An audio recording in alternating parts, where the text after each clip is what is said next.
Some of loving Moya, visiting Sergeant. Surveying, ani. Mula lang suan Moyi.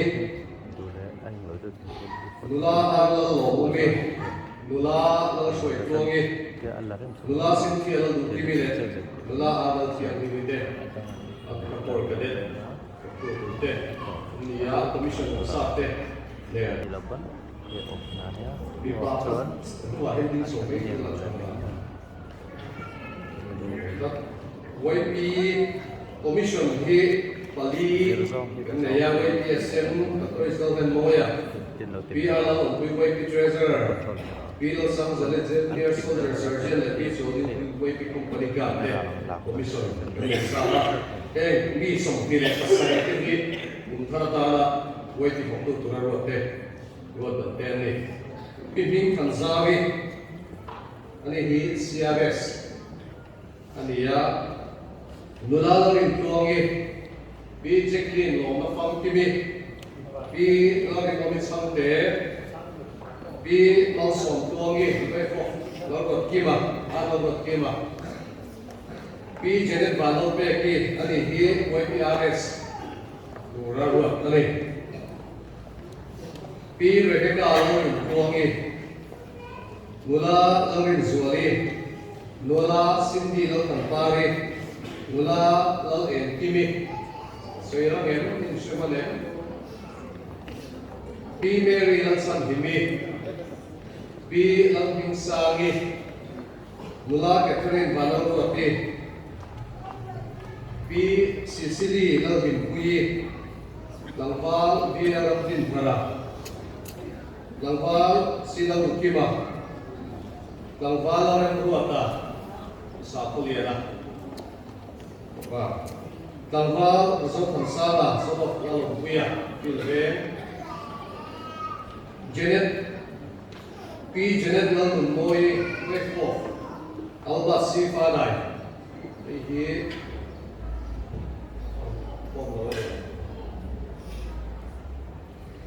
EJH lalu pui wekfo, lalu moya, lalu soi tuana. Mga gabi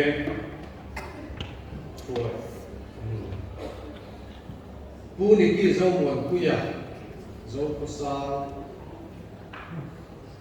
pu đầu tiên liền à doctor ba ti la le ko la lang ba pi si la de zo ba ai ko lo na pe ko se se sang nge pu si ba lang la ka pu ba som dong liền à high school về in ring lâu tất sự đã làm cái ring cái về mà hít thì kia và xe lâu vào lại tổ xe này đây có lẽ đang không phải tổ viên số nào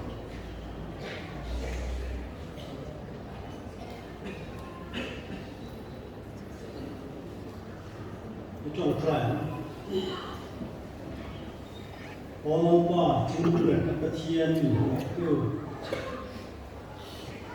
Iko kan ho hian ram rom na mi tu tam tak kan neih abikin kan mai khavel hi chalai le no pam khavel kan neih chalai le no pam te hoi lam hian khavel hi kai suai ni hian Sati klara chuan nun kong tha zo kan naupang te le kan thalai ten kan zo tu win Mande ofisa ka koi hnuaia pastoral care council ten kan dam le fai ten chera in ruat suwa suai tu lo tling ta kan le ba hin he na lo ko si hen suai tu ra Piruat so hian Krista khomai na le khomai ti chiara ti kharau thian mo pui na le kai foi na le rin na ko ma pui trim Chalai te le no pam te le ko ka te ta an tu ye ti tu rin kharau thian hin sia kharin lo pa na in ron thi na mal so che Imhalata ni thungai patali suami tangkane. Amen. So why wait for the wait to the what comes then also say amen so do it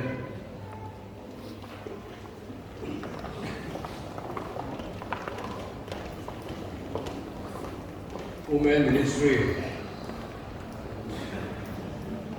homely của đây là mình số hàng sẽ là mình bọc hạt ít mình sinh tập theo cái hình thành cái đủ à in at hình lục in mình bọc hạt in bộ pro quay bộ tập sẽ tục lục sáng thì đi sẽ đi hit và sau khi đó sẽ cần khi để cái ngày nó bọc hạt anh nhá thì luôn in hit nó để thì nó tên của nó mình bọc hạt in một na bọc hạt ai nó sẽ lục thế lục để phổ mà so you're also here in the way. Home Secretary PB Zai Tuangi, and he Commission Alani Bangin, Rangai, and here. Home Welcome Sergeant at P. Roding Yanni. Home Council Member today, Captain Vanlalliana Police Official here. PB Zai Tuangi, Home Secretary, and Tuangi Nazella. P. Tukuri, Home Treasurer, P. Arlal, KB Home Visiting Sergeant, P. Lau, Piantole Home Welcome Sergeant, he is Council Member to Leo, P. Lau Indiani, Home Welcome Sergeant, P. Lau Home Secretary, P. Sirwali, Home Welcome Sergeant, P. Ming Tanzawi, CRS, P. Lau Siami, P. Vanlalliana, P. C. Hengi. Amen.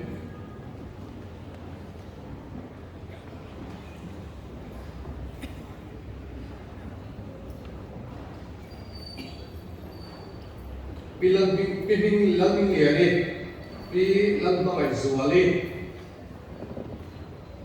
P. Arlal P. Laluni, P. Tanvedi,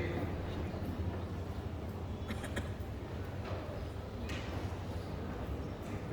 Lianmoi, Eloim Secretary, P. Lalkansai, P. Lalfeli, P. Arlal P. Treasurer, P. Lalvenruati, P. Lalvenruati, Malsang Jenu, Le P. Lalvenruati, Homely Council Member Duhte. LOM Secretary and Treasury Commission and the LOM Council Member Duhte, LOM Secretary, LOM Treasurer, Homely Secretary, and the Zemabawk Corps Hruaitu. Major Fakzoli, P. Lalparmoi, LOM Couple of Kamela Secretary. P. Sicily Lalpui, P. F. Lalmoi, P. Lalfeli, P. Lalmaizoli, P. Laldimpui, P. Lalropari, P. Hangmoi Murte, P. Alsamoni, P. Lalzampui, P. Lalvenpui, P. Laltianghimi, P. Lalchazoli Moni, P. Rosi Zamunsami, PPCL ay sakit.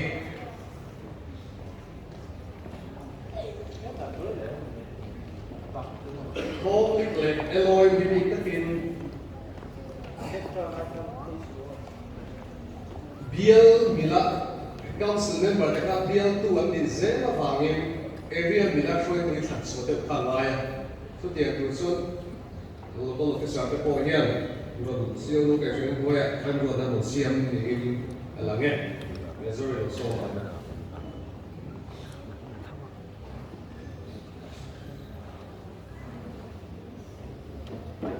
Pathian mak kuni untuk try Ola bajing dengan Pathian mana kumsang hilet sabit atan Home Council League of Mercy Hruaitu Council Zemabawk Corps Hruaitu min sa lalpa nangin min han so sa min pe ka kan lo ai min pu kan soi sa e lalpa la so krista vela le like an ni tina ding le ve ya ke bola un tam per te so me chia te an nia tina dim kor wong so kal bari ta ko sa ken be ni point me chia te so lalpa ama khwa tu te bul nai om te tina ko le ni apo lalpa ko le na ko sa tu te zi ma no til le ta voi na pa lalpa me chia te kong sang sang han roi han to na te zong sama wa le Christian de zinga rum bol na pe pui mo ta kalwa lalpa I ban wan lu to na te fa te Zemabawk Corps Hruaitu mai ko mal sama tam ta kan lo don to chin na bang kan lo ma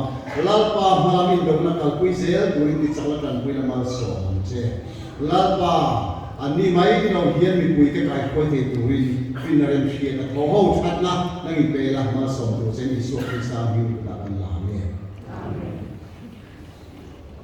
Mobile ministry we part to build up on that also say men's fellowship missionary ball Bible some within Sunday Bible school Bible society prayer and counseling media cell timberlake flower and decoration Christmas ang sokha bedo frang dolan ang tong trainer me donne men's fellowship leader Vanlalliana color sergeant assistant leader hruaitu assistant color sergeant and MF father and G donne ni pati secretary hruaitu assistant secretary Vanlalliana treasurer Vanlalliana visiting sergeant financial secretary duhte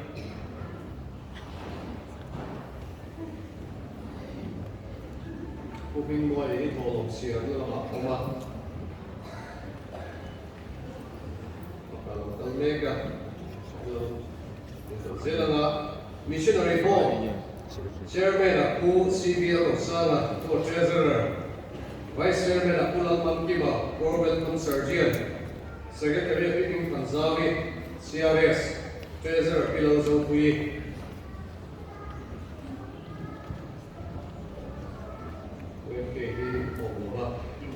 Within Sunday Bible School, duhte, superintendent aku Zaliamtola, literature secretary, deputy superintendent api Zaidan Sungi, secretary api Vanlalliana public welcome sergeant, treasurer api Siloren Tuangi,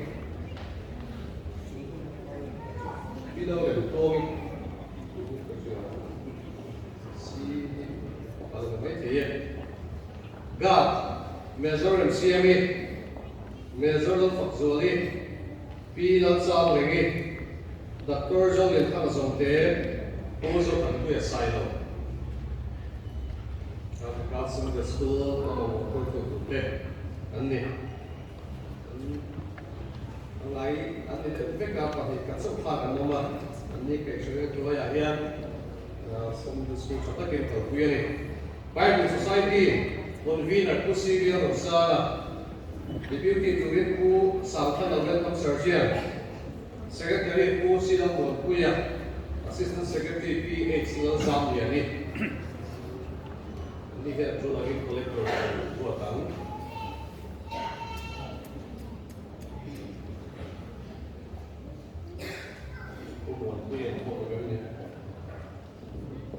Prayer and counseling. Chairman Hikuit from Siama, Assistant Color Sergeant Nia, Vice Chairman Kusong and Kuit Silo, Secretary of BJP Loma Kamkimi. Media Cell, Chairman Kuke Vanlalliana, Vice Chairman Dr. Wisdom and Moya, Secretary Nulake and Kui, Procurement Sergeant, Assistant Secretary Tampalo Fela, Member duhte, Nulal and Kimi. Nula tiang nek sagi, nula langin suali, langwala dukima, engineer dukhana, langwala duksakate. Media cell, local mega, ania bagian kan inform live, jet shit tadi mengurung lo, social media, an di sol sang chong tin ma se editing fika di da so ni bangin ye kin sunga ki thena elle du lo fil ko tu me kan nei do kha meria se la ba to lo ko kan se timbrel soi tu duhte incher sanala le kimi le dola jessica so tan pui de andi flower and decoration subcommittee convener president sungi assistant appeal le thangi home secretary secretary p do si zong sangi treasurer dola mo so tuangi galili ve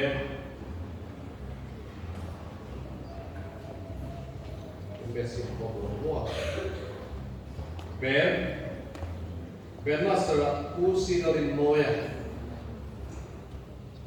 Deputy Ben Master Kampalo Puya Ben Secretary Nula X Zovin Puyi Assistant Secretary Nula X Naram Tiami Librarian Nula Kedan Moy Swadi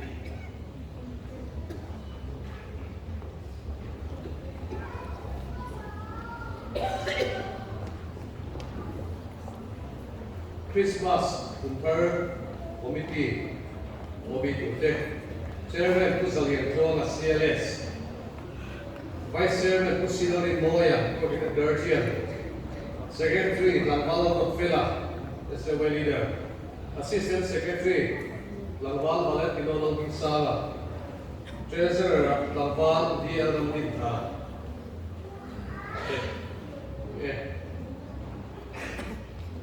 Shan Bela, Kansala.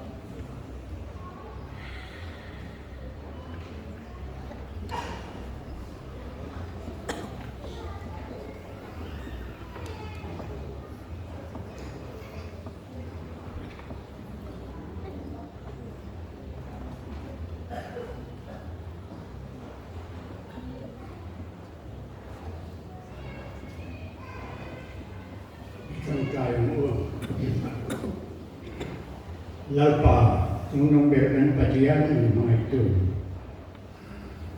Zemabawk Corps Hruaitu, Zemabawk Corps mo purna ne tura, Buini ay malo din sote ikuda kandorlane. He mo purna ne tura Hruaitu na ando tiye. Nambarong ko na turatang mo purnale bultum na rikta kakuwain matsi tihro ting turin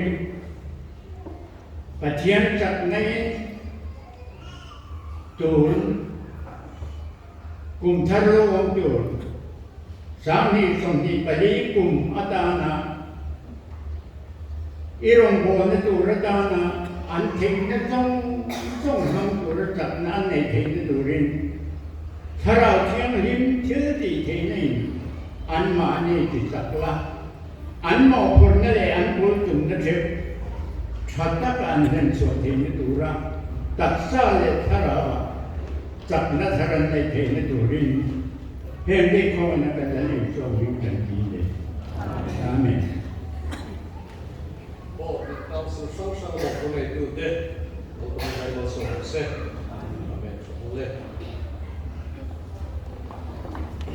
Senior Corps Acting Officer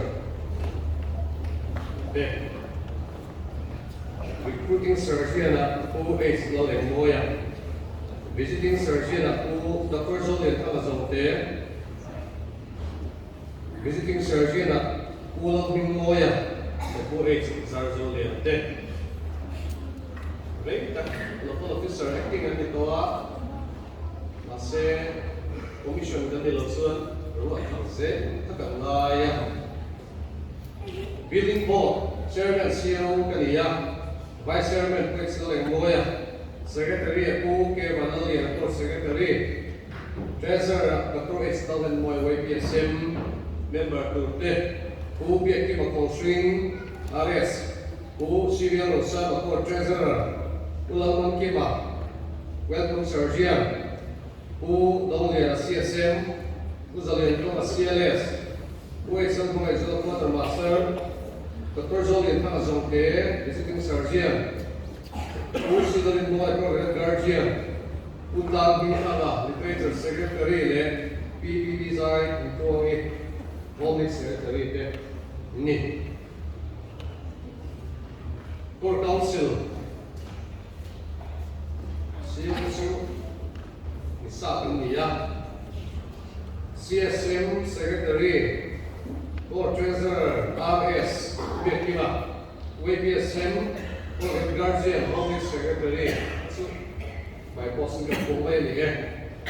City Chongchoma Visiting Sergeant Uzalian Tona CLS Arzo Vanlalliana CBS HL Tona QM HL Moya RS Utang Bintana CLS Zarzo Deda CBS MF Leader Ulang Kim Welcome Sergeant Vanlalliana Color Sergeant Usantana Welcome Sergeant Rosiam Assistant Color Sergeant Dr. Zolian Tanazonte Visiting Sergeant Ulang Nimoy Visiting Sergeant SOA Leader Naval Lafela by Post Cut Ania kita kan buat lainnya mainnya kan Jet Hello Sansu approval karena di luar angin by Post Cut dan lainnya Senior Pastor Care Council South Politics of the Peru CO, CSM, CS, CT, RS, WPSM, Corporate Guardian, and Home Secretary, Midora. Unroad Committee to Hian, CO that's a member, Sakania, Secretary, Corps Secretary, member, the CSM, Treasurer. Ubi a coaching arrest, Uzaliento CLS, Vanlalliana Color Sergeant, Dr. H.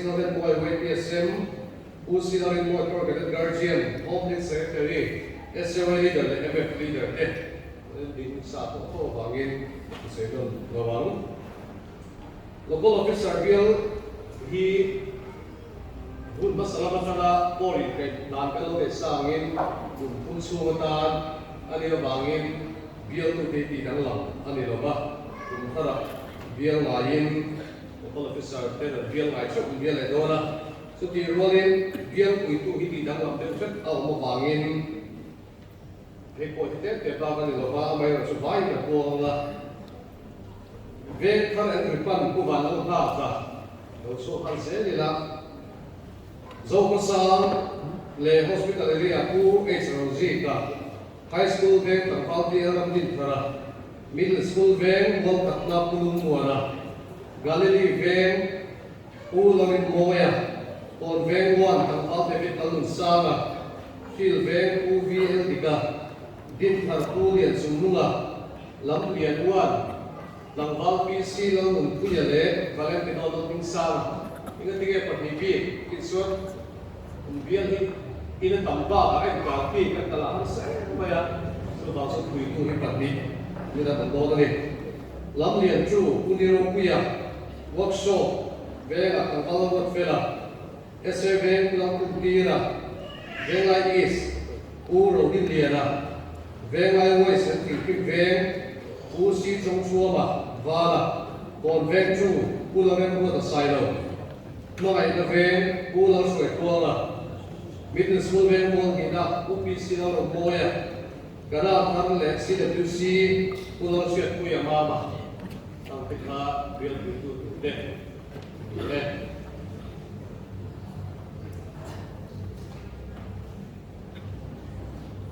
itu try loba ke Pathian ni mulai tu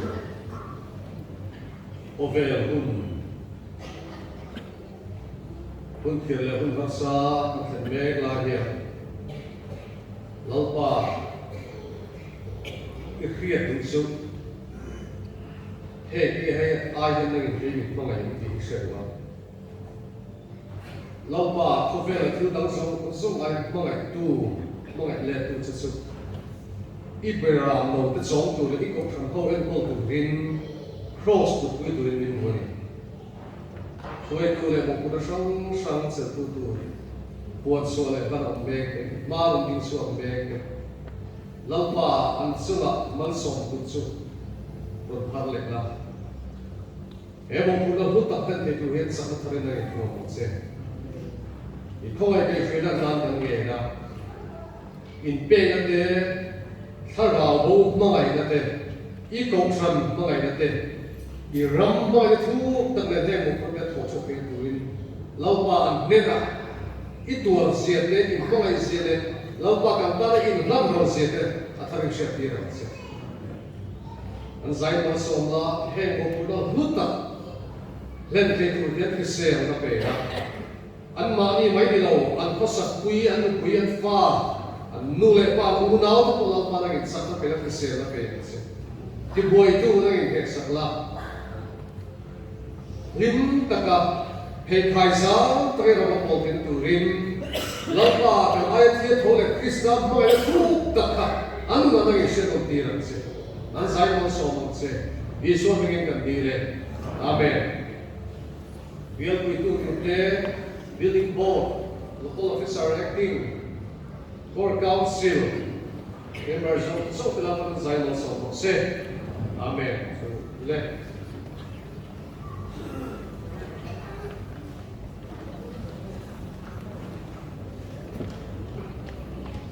Wait. Say.